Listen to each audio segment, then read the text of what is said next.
Bonjour. Très prochainement, sur les réseaux sociaux, je vais traiter lors d'une classe virtuelle du sujet du burn-out et de l'organisation du cabinet dentaire.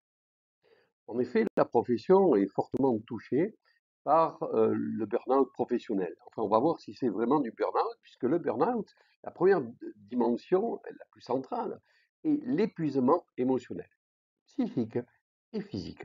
Donc on ne parlera pas de burn-out si on n'a pas un sentiment d'épuisement à la fois émotionnel, physique et psychique. Donc très souvent, il s'agit de dépression. Donc il faut bien identifier cela. Est-ce que je suis euh, sujet au burn-out ou à une dépression?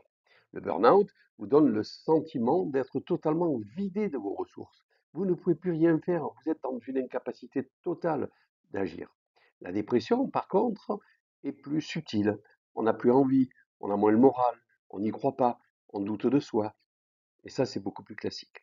Alors c'est important parce que le burn-out doit être traité médicalement, alors que la dépression, même si elle est importante, peut être traitée par l'organisation. Et c'est souvent quelque chose auquel nous, les consultants, sommes confrontés parce que nos clients sont sujets à des moments, effectivement, de mélancolie, de doute, pas de dépression, parce que le fait de pouvoir communiquer, échanger avec des spécialistes sur les problématiques qui sont confrontées, je pense au Covid, quand je vous dis ça, on a vécu ça l'année du Covid, et le fait d'avoir mis en place des actions spécifiques pendant cette période a permis à nos clients de progresser en chiffre d'affaires dans une période dramatique pour la plupart des cabinets dentaires. Donc voilà, ça on a évité une dépression et il aurait été logique dans cette période-là de subir des dépressions.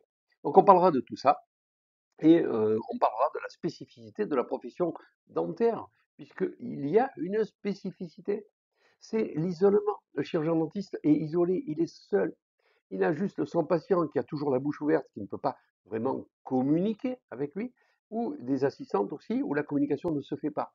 Et souvent, à part des gens comme nous ou des fournisseurs qui souvent jouent ce rôle-là, c'est très difficile pour eux d'expliquer leur ressenti. Ce ressenti, il est quoi? Il est lié à une pression économique. Et c'est le principal problème. C'est un problème économique auquel vous êtes confrontés et auquel sont confrontés vos patients. C'est pour ça que je parle de pression sociale, c'est-à-dire que les patients du Maghreb, bien sûr, parce que je parle des patients du Maghreb, ont aussi un problème économique pour accéder aux soins dentaires. Vous avez aussi une responsabilité médicale qui vous touche et qui vous sensibilise, qui vous responsabilise. Et ça, beaucoup de gens ont du mal à comprendre de quoi vous vous plaignez parce que pour eux, vous êtes des privilégiés. Vos conjoints, vos enfants, vos parents peuvent avoir de l'empathie pour vous, mais ils ne peuvent pas comprendre ce qui justifie ce malaise.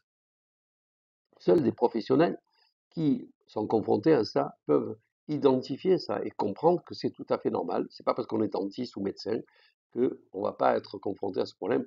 Bien au contraire, je dirais que c'est une situation aggravante. Et c'est pour ça que vous êtes au top 10 des maladies professionnelles. Et on discutera de tout ça durant ce e-learning qui aura lieu très bientôt. Au revoir.